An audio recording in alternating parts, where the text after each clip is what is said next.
Hello everyone. Today we will discuss chapter number 4 admission of a partner. इस chapter में हम discuss करेंगे कि एक पार्टनर जब एडमिशन लेता है किसी फर्म में, किसी पार्टनरशिप डीड के अंदर, तो क्या चेंजेस होते हैं। ठीक है, इस चैप्टर में हम टोटली डिस्कस करेंगे। इस चैप्टर के 2 वीडियोस आपको शेयर की जाएंगी। 1 वीडियो में टोटली सिलेबस कवर नहीं होगा, मतलब जो टोटल पार्ट है इस चैप्टर का वो नहीं कवर हो पाएगा। तो 1 पार्ट ये है, सेकंड वन मैं आपको शेयर कर दूंगी। देखिए, करते हैं start admission of a partner. ठीक है, some time a new partner is needed into the business due to the following reason. देखो, कई बार एक न्यू पार्टनर को एडमिट किया जाता है बिजनेस में। बहुत सारे रीज़न होते हैं, बहुत बहुत सारी नीड होती हैं कई बार बिजनेस की, तभी उस नए पार्टनर को एडमिट किया जाता है। कई बार क्या होता है, बिजनेस को पैसे चाहिए होते हैं, तो वो सोचते हैं बोरो करने की बजाय किसी पार्टनर को एडमिट कर लिया जाए। कई बार कुछ न्यू नॉलेज की नीड होती है, किसी मतलब कोई न्यू नॉलेज की या टेक्निक की नीड होती है, तो फिर पार्टनर्स आपस में डिस्कस करते हैं कि किसी और को एडमिट कर लिया जाए, न्यू पार्टनर को, जिसके पास ये नॉलेज हो। ठीक है, अगर कंपनी में लॉस ज़्यादा हो रहा है तो उसको बियर करने के लिए एक पार्टनर को और ऐड कर दिया जाता है। ठीक है, इन सब केसेस की वजह से और बहुत सारे रीजंस हैं जिसकी वजह से एक पार्टनर को ऐड किया जाता है पार्टनरशिप फॉर्म में।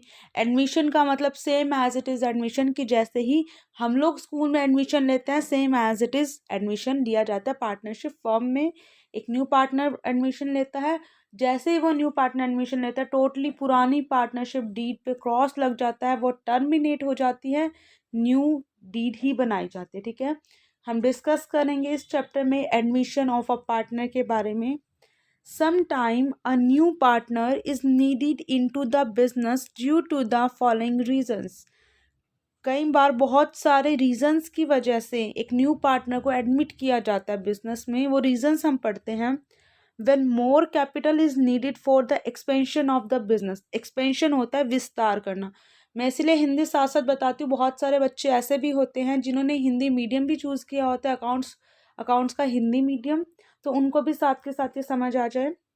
और कहीं होते जो 10th के बाद 11th में इंग्लिश मीडियम में आते हैं, तो 11th 12th में अगर वो हिंदी मीडियम से इंग्लिश मीडियम में आते तो कुछ टाइम उनको मुश्किल होती है एकदम से इंग्लिश को मतलब एक्सेप्ट करने में। तो इसीलिए मैं आपको टोटली हिंदी में भी बताऊंगी साथ के साथ, और पॉसिबल यही रहेगा, मतलब मेरी ट्राई यही रहेगी कि आपको हर एक मीनिंग हिंदी में भी बताया जाए। when more capital is needed for the expansion of the business। जब बहुत सारी कैपिटल की नीड हो बिजनेस को एक्सपेंड करने के लिए, बढ़ाने के लिए, एक्सपेंशन मीन्स विस्तार करने के लिए।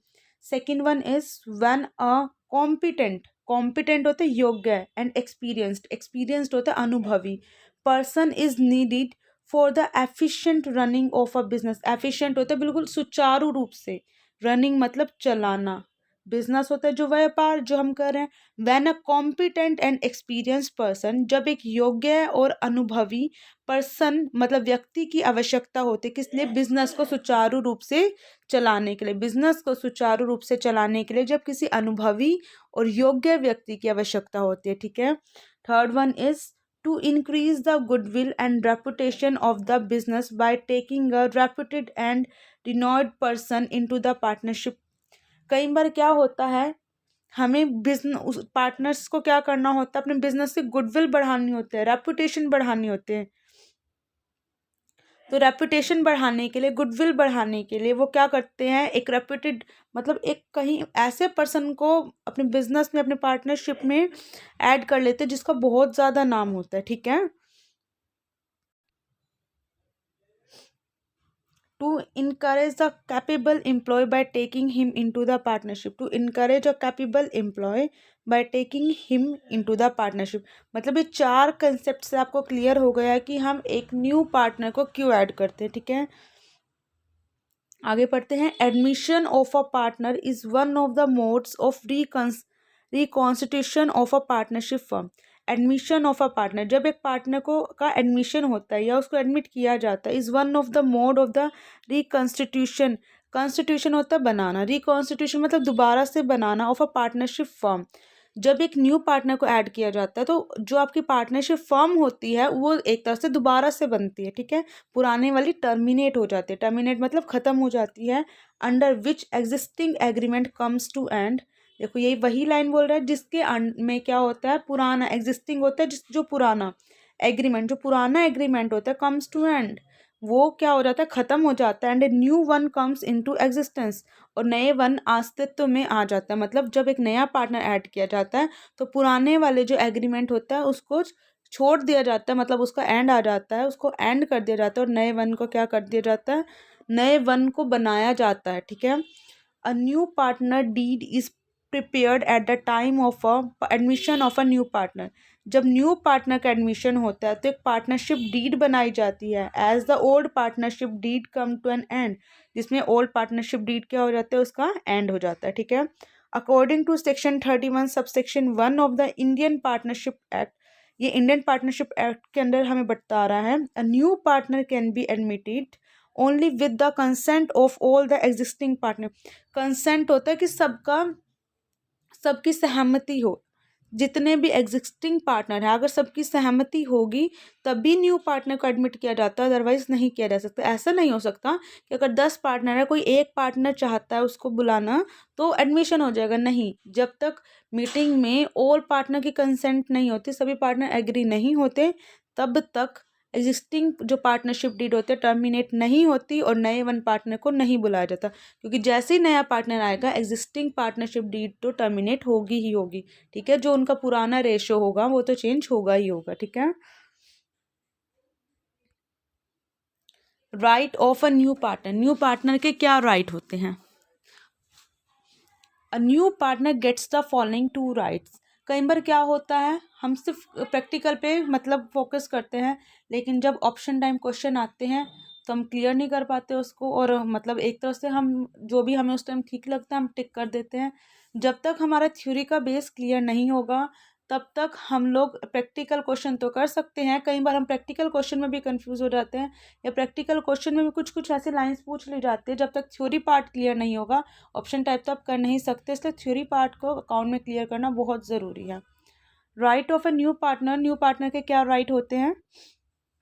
अ new partner get the following two right, new partner के टू राइट होते हैं। Right to share future profit of the firm, जब एक नया पार्टनर एडमिट हो गया तो उसके राइट भी तो होंगे, क्या राइट होंगे, to share future profit of the firm, right to share in the asset of the firm, मतलब उसका जो शेयर होगा फ्यूचर के प्रॉफिट में होगा और फ्यूचर की एसेट में होगा, ठीक है। फ्यूचर की प्रॉफिट में होगा, मतलब उस फर्म के प्रॉफिट में भी होगा वो भी, लेकिन फ्यूचर वाले, और एसेट में भी होगा। At the same time he become liable for any liability incurred by the firm after his admission.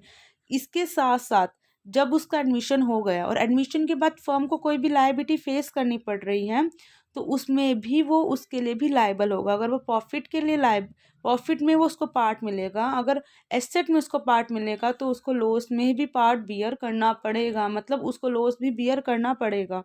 अगर एसेट के लिए वो एसेट उसको मिलेगी तो वो लायबिलिटी को भी पे करेगा, ठीक है। अगर कंपनी को कोई लॉस बियर करना पड़ रहा है तो उसको भी वो लायबिलिटी बियर करनी होगी, मतलब उस लायबिलिटी के लिए उसको भी पे करना होगा। Eight the time of admission the new partner bring his share of goodwill and capital. जब एडमिशन का टाइम होता है तो न्यू पार्टनर अपने साथ क्या लाता है, share of goodwill and capital.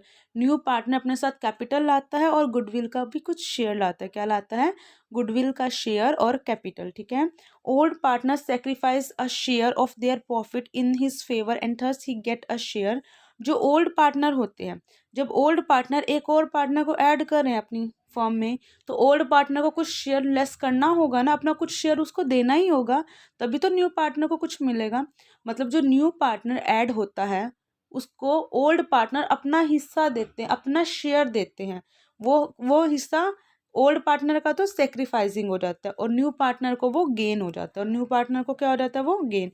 Old partner sacrifice a share of their profit, old partner sacrifice करते हैं share of their profit in his favour, किसके फेवर में, न्यू पार्टनर के फेवर में, and he gets a share in the future profit of the firm, ठीक है।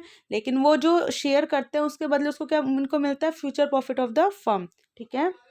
Following adjustment are needed at the time of the admission of a new partner.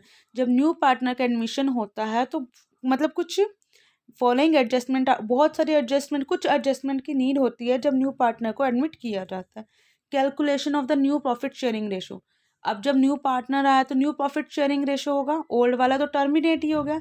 मैंने भी आपको क्या बताया, जब कोई न्यू पार्टनर एडमिट होता है तो जो ओल्ड हमारा डीड होती है पार्टनरशिप उस पर क्रॉस लग जाता है, मतलब वो टर्मिनेट हो जाती है। तो ओल्ड प्रॉफिट शेयरिंग रेशो तो टर्मिनेट हो गया, तो क्या होगा, अब न्यू प्रॉफिट शेयरिंग रेशो को कैलकुलेट करना होगा। अकाउंटिंग ट्रीटमेंट ऑफ गुडविल, तो गुडविल का भी न्यू ट्रीटमेंट होगा। Accounting treatment for revaluation of asset and liability.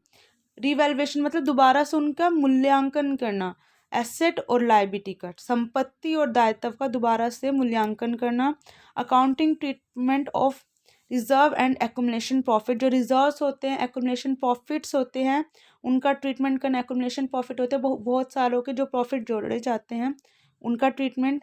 Adjustment of capital on the basis of new profit sharing ratio, और adjustment करना capital का न्यू प्रॉफिट शेयरिंग रेशो के according, ठीक है। अब देखिए calculation of new profit sharing ratio. New profit sharing ratio कैसे calculate किया जाता है। When a new partner is admitted, जब एक नया पार्टनर एडमिट होता है, he acquire his share of profit from the old partner, तो वो एक्वायर करता है अपना प्रॉफिट किससे, ओल्ड पार्टनर से। जैसे देखो, अगर एक चपाती है उसको 2% शेयर कर रहे हैं, अगर एक थर्ड वन और आता है तो वो दो जो इनको हाफ ऑफ चपाती मिल रही थी वो अपना कुछ कुछ पार्ट सेक्रीफाइस करेंगे, तभी तो थर्ड वन जो आया उसको कुछ मिलेगा ना। मतलब ओल्ड पार्टनर क्या करते हैं, सेक्रीफाइस। सपोज करो 2 पर्सन है, उनके पास ओनली 1 चपाती है और दोनों को हाफ ऑफ चपाती मिल रही है, और एक थर्ड पर्सन और आ गया। जो थर्ड पर्सन आया है तो फर्स्ट और सेकंड जो पुराने पर्सन थे, एग्जिस्टिंग पर्सन थे, वो अपना कुछ पार्ट तो शेयर करेंगे ना, ताकि थर्ड वन को भी कुछ मिल जाए। तो जो ओल्ड पार्टनर्स थे वो क्या करेंगे, अपने कुछ पार्ट को सेक्रीफाइस करेंगे। क्या करेंगे, सेक्रीफाइस। तो यही वो लाइन बता रहा है, when a new partner is admitted, जब एक नया पार्टनर एडमिट होता है, he acquires his share of profit from the old partner, तो वो अपना जो शेयर एक्वायर करता है वो कहाँ से लेता है, ओल्ड पार्टनर से। This reduce the old partner share of profit, जिससे क्या होता है, रिड्यूस हो जाता है ओल्ड पार्टनर का जो शेयर होता है प्रॉफिट में। Hence the calculation of the new profit sharing ratio become necessary, तो न्यू प्रॉफिट शेयरिंग रेशो बनाना मतलब कैलकुलेट करना बहुत ज़रूरी हो जाता है, ठीक है। Following type of problem may rise for the calculation of the new profit sharing ratio at the time of the admission of new partner। जब न्यू पार्टनर का एडमिशन किया जाता है तो बहुत सारी प्रॉब्लम को फेस किया जाता है। When only the ratio of new partner is given, जब न्यू पार्टनर की रेशो गिवन हो क्वेश्चन में, then in the absence of any other agreement, और कोई और एग्रीमेंट के बारे में कुछ भी डिस्कस नहीं किया हुआ, इट इज़ प्रिज्यूम डेट, तो माना जाता है, old partner will continue to share the remaining profit in the same ratio, कि जो ओल्ड पार्टनर हैं वो सेम मतलब पुराने रेशो में ही अपना प्रॉफिट शेयरिंग रेशो करेंगे, जैसे वो admission of the new partner से पहले करते थे। देखो यहाँ से आपको क्लियर होता है कि आपको थ्योरी के कंसेप्ट बहुत ज़रूरी हैं क्लियर होने, तभी आप क्वेश्चंस कर सकते हो, प्रैक्टिकल क्वेश्चन। अगर मान लो आपको ये सब क्वेश्चन में ना सिर्फ ओनली न्यू पार्टनर के बारे में दिया हो, अगर आपने थ्योरी पढ़ी होगी, आपको थ्योरी की नॉलेज होगी, तो आपको पता होगा कि आपको क्या प्रोसेस करनी है। तो थ्योरी बेस क्लियर होना भी बहुत ज़रूरी है। When only the ratio of new partner is given, जब न्यू पार्टनर का रेशो गिवन हो और in the absence of any other agreement, और कोई अदर एग्रीमेंट नहीं दिया हो क्वेश्चन में, it is presume that the old partner will continue to share the remaining profit in the same ratio, तो ऐसा माना जाता है जो ओल्ड पार्टनर है वो सेम रेशो में ही अपना प्रॉफिट शेयर करेंगे, ठीक है। In which they were sharing before the admission of an partner, जो वो पहले से जिस रेशो में कर रहे थे, ठीक है। जब नया पार्टनर नहीं आया था, जिस रेशो में पहले से शेयर कर रहे थे उसी रेशो में ही करेंगे, ठीक है। मैं आपको 2 प्रैक्टिकल क्वेश्चंस करा रही हूँ जिससे थोड़ा सा कंसेप्ट शायद और आपको क्लियर हो जाए।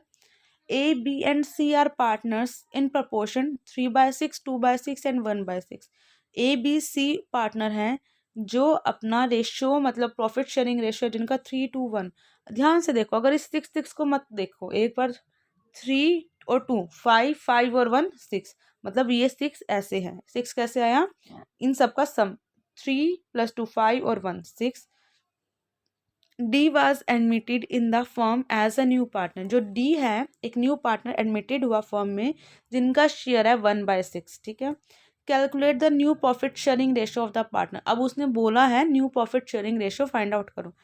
जो डी आया है उसने 1/6 पार्टनर शेयर लिया है, ठीक है, 1/6 लिया है। तो सब इसमें हम लेट करेंगे, हम कैलकुलेट करेंगे न्यू प्रॉफिट शेयरिंग रेशियो, ठीक है। तो हम लिखेंगे let total profit will be, और टोटल प्रॉफिट कितना मानोगे 1, टोटल प्रॉफिट कितना मान लोगे आप 1, ठीक है, लेट कर लोगे। और डी को कितना मिलेगा 1/6, तो बाकी सबके लिए कितना बच गया, टोटल था 1 और 1/6 डी ने ले लिया, तो टोटल 1 में से 1/6 माइनस कर दो तो क्या बचेगा 5/6, क्या बचेगा 5/6। देखो कैसे, टोटल था मतलब लेट कर लिया टोटल 1 और डी का शेयर है 1/6, तो टोटल था 1 और डी का है 1/6, ठीक है। 1/6 तो यहाँ ले लो एलसीएम, जिसके नीचे कुछ नहीं होता वहाँ 1 एज्यूम कर लेते हैं। 6 और 1 का एलसीएम क्या होगा 6। अब एलसीएम तो सबको फाइंड आउट करना आता होगा, मैथ्स तो किया ही आपने, तो क्या करते हैं 6 है जैसे यहाँ पे क्या करते हैं, जो हमारा एलसीएम होता है डिनोमिनेटर और न्यूमिनेटर को उसी से मल्टीप्लाई करते हैं। इसको भी क्या बनाना है 6, तो नीचे भी 6 से मल्टीप्लाई कर दो, ऊपर भी 6 से, ठीक है। नीचे वाला 6 1 जा 6 बन गया 6, ऊपर वाला क्या बन जाएगा 6 1 जा 6 प्लस ये तो खुद भी 6 है और ये भी 6 है, तो इनको नीड नहीं है चेंज होने की, तो ऊपर क्या रहेगा एज इट इज 1, 6 और 1, ठीक है। पर हमें क्या करना है यहाँ पे माइनस, क्या करना है माइनस, ठीक है। मैं आपको दोबारा से कर कर दिखाती हूँ, देखिए टोटल था 1 में से 1/6 हमें माइनस करना है, 6 आया एलसीएम, ठीक है। तो यहाँ पे क्या आ जाएगा 6 में से 1 माइनस करोगे 5/6, 5/6 यहाँ पे एलसीएम लिया गया है, 5/6 पार्ट रह गया। अब इस 5/6 को बांटना है हमें, डिस्ट्रीब्यूट करना है ए बी और सी में, ए बी और सी में। Now the old partner will share this remaining profit in their old profit sharing ratio. अभी हमने ऊपर क्या पढ़ा कि अगर हमें क्वेश्चन में सिर्फ न्यू पार्टनर के एडमिशन के बारे में बताया गया हो और ये नहीं बताया गया हो कि वो किस रेशो में बाद में डिस्ट्रीब्यूट करेंगे, कोई न्यू रेशो नहीं दिया गया हो, तो क्या करेंगे existing partner old profit sharing ratio में प्रॉफिट को डिस्ट्रीब्यूट करेंगे। तो देखिए टोटल प्रॉफिट 1 था, 1/6 न्यू पार्टनर ने ले लिया, तो बचा हुआ प्रॉफिट क्या है 5/6। अब 5/6 कौन से पार्टनर बांटेंगे, अपने पुराने प्रॉफिट शेयरिंग रेशो में, क्योंकि यहाँ पे कुछ भी न्यू रेशो के बारे में नहीं कहा गया था, ठीक है। तो now the old partner will share this remaining profit in the old profit sharing ratio. 3/6, 2/6 और 1/6, ठीक है। 3/6 2/6 और 1/6। 3/6 उसको 3/6 उसको रिमेनिंग शेयर को कितना मिलेगा 3/6 का 5/6, ऑफ का मतलब यहाँ मल्टीप्लाई है, 2/6 और 5/6 मतलब टोटल जो प्रॉफिट 5/6 है उसका 2/6 पार्ट मिलेगा बी को, 3/6 मिलेगा ए को और 1/6 मिलेगा सी को। जो रिमेनिंग शेयर है 5/6 उसका 3/6 पार्ट मिलेगा ए को, 2/6 मिलेगा बी को, 1/6 सी को, ठीक है। इस तरह से ओके, मैं आपको कट कर कर दिखाती हूँ। 3/6 ऑफ का मतलब मल्टीप्लाई और 5/6, ठीक है। 3 1 जा 3, 3 2 जा 6, ठीक है। 5 1 जा 5 और 6 2 जा 12, 5/12। इसी तरह से आपको बाकी पार्ट भी करने हैं, ठीक है। तो अब आपको पता लग गया अगर हमें कुछ भी नहीं दे रखा हो एग्रीमेंट से रिलेटेड तो पुराने partner old profit sharing ratio में ही डिस्ट्रीब्यूट करते हैं अपना प्रॉफिट। तो डी का शेयर क्या था 1/6, ठीक है, डी का क्या था 1/6 और इनका क्या हो गया 5/12। 5 हमें यहाँ पे new profit sharing ratio calculate करना था, गिवन नहीं था। हमें यहाँ न्यू प्रॉफिट शेयरिंग रेशो क्या करना था कैलकुलेट, गिवन नहीं था ना, तो हम क्या करेंगे जो प्रॉफिट है उसको ओल्ड रेशो में डिस्ट्रीब्यूट करेंगे। जब हम प्रॉफिट को ओल्ड रेशो में डिस्ट्रीब्यूट करेंगे तो क्या होगा हमें न्यू रेशो हम फाइंड आउट कर सकते हैं। डी का है 1/6, ए का क्या हो गया 5/12, ए को कितना प्रॉफिट मिला बी को 5/18 और सी को क्या मिला 5/36। तो हम यहाँ पे लिख सकते हैं ए को कितना मिला, बी को कितना मिला, सी को कितना मिला और फाइनली डी को कितना मिला। अब हम इसका क्या फाइंड आउट कर सकते हैं, एलसीएम। एलसीएम क्या है 36। तो जैसे ही आप एलसीएम फाइंड आउट करते हो सेम एज इट इज होगा। देखो 12 3 ज़ा 36, तो मतलब यहाँ पे 5 की किससे मल्टीप्लाई हो जाएगी 15 से। 18 2 जा 18 के टेबल में 36 कहाँ आता है 2 नंबर पे, तो इसके ऊपर से 2 से मल्टीप्लाई, मतलब हमें इसको 36 के इक्वल करना है। हर एक रेशो को हमें 36 के इक्वल करना है, ठीक है। जैसे 18 को 2 से मल्टीप्लाई करने की नीड है 36 लाने के लिए, तो 18 को 2 से न्यूमिनेटर में भी और 2 से ही डिनोमिनेटर में भी मल्टीप्लाई करनी है। जब हम डिनोमिनेटर में करेंगे तो वो तो यही आ जाएगा, वो लिखने की नीड नहीं है, लेकिन न्यूमिनेटर का हम कहाँ लिख देंगे ऊपर। तो 15:10:5:6, 15:10:5:6 is the answer. Okay, second part देखिए, some time the new partner purchase his share of profit from the old partner. कई बार क्या होता है, जो न्यू पार्टनर होता है वो परचेज करता है अपना share of profit from the old partner, old partner से इक्वली परचेज करता है। In such case the new profit sharing ratio of the old partner will be ascertained by deducting the sacrifice made by the from their existing share of profit. कई बार क्या होता है, नया partner purchase करता है अपना रेशो इक्वली, ठीक है। जो परचेज करता है तो जो सेक्रीफाइसिंग, जो न्यू पार्टनर गेन कर रहा है और ओल्ड पार्टनर सेक्रीफाइस कर रहे हैं, तो वो कैसे फाइंड आउट करेंगे, देखो समझते हैं क्वेश्चन की हेल्प से। Ram and Shyam are partner sharing profit and losses 7:5। देखो 7 और 5 क्या होते हैं 12, तो इनके बारे में भी 12 दिया हुआ है। They admit Gopi as a new partner, उन्होंने गोपी को एक न्यू पार्टनर को ऐड किया 1/6 रेशो में, ठीक है 1/6 में। Which he acquire equally from Ram and Shyam, और वो एक्वायर कर रही है, एक्वायर मतलब खरीद रही है राम और श्याम से equally. Calculate the new profit sharing ratio of the partner. देखो आपको मैंने 2 केस समझाए और दोनों के एक एक इलस्ट्रेशन बताए हैं। इसमें क्या है, calculate the new profit sharing ratio, new profit sharing ratio बताना है पार्टनर का। श्याम, जो गोपी है वो 1/6 पार्ट ले रही है, 1/6 पार्ट ले रही है और इक्वली ले रही। जो गोपी न्यू पार्टनर है 1/6 किस शेयर की, जो 1/6 है वो राम और श्याम से इक्वली ले रही है, ठीक है। 1/6 की पार्टनर है, share of the profit, share of the profit क्या है गोपी का 1/6, तो वो गोपी राम से भी इक्वली ले रही है, श्याम से भी इक्वली, मतलब राम और श्याम से इक्वली ले रही है, मतलब 1:1 ले रही है। क्या ले रही है 1:1, ठीक है 1:1, जिसको हम कैसे लिख सकते हैं 1/2, ठीक है। इस जब हम इसको लिखेंगे तो इन दोनों का प्लस करेंगे 1/2, अब हम इसको लिखेंगे तो इन दोनों का दोबारा से प्लस करेंगे 1/2, ठीक है। मतलब वो 1/2 ले रही है, 1/2 ऑफ 1/6, 1/2 ऑफ 1/6, मतलब इक्वली ले रही है। तो क्या हो जाएगा 1/12, 1/12। अब राम जो गोपी ले रही है राम से 1/12 और श्याम से भी ले रही है 1/12, तो अब बताओ कितना उन्होंने सेक्रीफाइस किया है। 7/12 था, 7/12 में से 1/12 माइनस कर दो, 5/12 में से 1/12 माइनस कर दो, तो सेम एलसीएम ले लो। दोनों का बेस सेम है, मतलब डिनोमिनेटर सेम है, तो 12 का 12, यहाँ पे 12 का 12, 7 में से 1 माइनस करोगे 6, 5 में से 1 माइनस करोगे 4।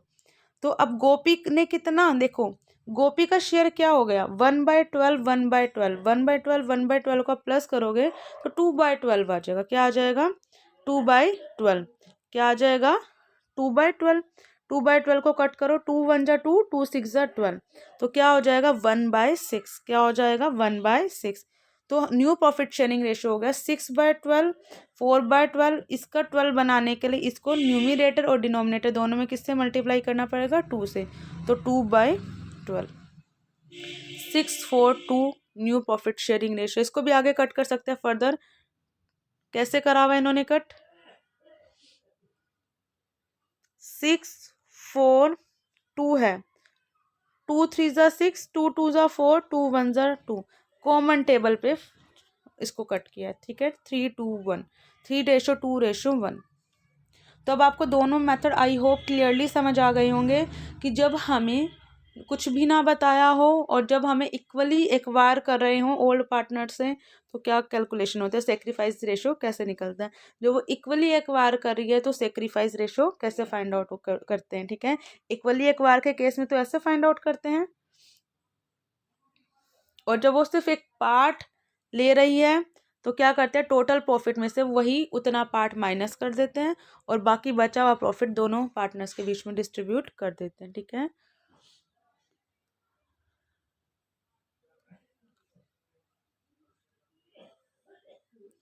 अब हम पढ़ते हैं सेक्रीफाइस रेशो। क्या होता है सेक्रीफाइस रेशो, जो ओल्ड पार्टनर सेक्रीफाइस करता है एक्चुअल में वो होता क्या है। Whenever there is an admission of a new partner, जब नया पार्टनर एडमिशन लेता है, old partner have to surrender some of their old share. जो ओल्ड पार्टनर होते हैं उनको अपना कुछ पार्ट सरेंडर करना पड़ता है, सेक्रीफाइस करना पड़ता है इन favour of the new partner, new partner के लिए। The ratio in which they surrender, जिस रेशो में वो सरेंडर करते हैं, their profit is called sacrifice ratio. जिस रेशो में वो सरेंडर करते हैं वो उनका क्या बन जाता है, sacrifice ratio. Goodwill is paid to the old partner in their sacrificing ratio. जो गुडविल होती है, जो न्यू पार्टनर गुडविल लाता है, गुडविल का अमाउंट देता है, वो ओल्ड पार्टनर में सेक्रीफाइस रेशो में डिस्ट्रीब्यूट कर दिया जाता है। Because the goodwill is the amount of the compensation. Goodwill क्या होता है, एक अमाउंट होता है, वो भी कंपनसेशन के फॉर्म में, जो paid by the new partner to old partner for acquiring the share of profit which they have surrender in favour of new partner. Means क्या कह रहा है, जो ओल्ड पार्टनर होता है वो अपना कुछ पार्ट सेक्रीफाइस करता है, उस सेक्रीफाइसिंग के लिए उसको कुछ कंपनसेशन दिया जाता है, मतलब भरपाई दी जाती है। तो भरपाई क्या होता है, गुडविल की फॉर्म में होती है, ठीक है। जो गुडविल का जो अमाउंट गुडविल का जो अमाउंट मिलता है ओल्ड पार्टनर को, वो उनकी सेक्रीफाइसिंग रेशो में मिलता है। किस में मिलता है, सेक्रीफाइसिंग रेशो में। ये कंसेप्ट आपको क्वेश्चन के लिए भी हेल्पफुल होंगे, आपको याद रहेगा। जो गुडविल मिलेगी ओल्ड पार्टनर को वो किस अमाउंट में मिलेगी, किस रेशो में मिलेगी, ओल्ड रेशो में। In the is the amount of compensation to be paid by the new partner, जो कि न्यू पार्टनर पेड करता है ओल्ड पार्टनर को। क्यों पेड करता है, फॉर एक्वायरिंग द शेयर, क्योंकि न्यू पार्टनर ने उसका शेयर क्या किया है, एक्वायर किया है, ठीक है। सेक्रीफाइसिंग रेशो कैसे फाइंड आउट करते हैं, old ratio minus new ratio कैसे करते हैं, old ratio minus new ratio कैसे करते हैं, old ratio minus new ratio. I hope आपको इतने से कंसेप्ट क्लियर हो गए होंगे। आगे मैं आपको सेक्रीफाइसिंग रेशियो के भी क्वेश्चंस करा दूंगी, और कुछ जो बचे हुए टॉपिक है वो हम नेक्स्ट वीडियो में क्लियर करेंगे। Thank you, have a nice day.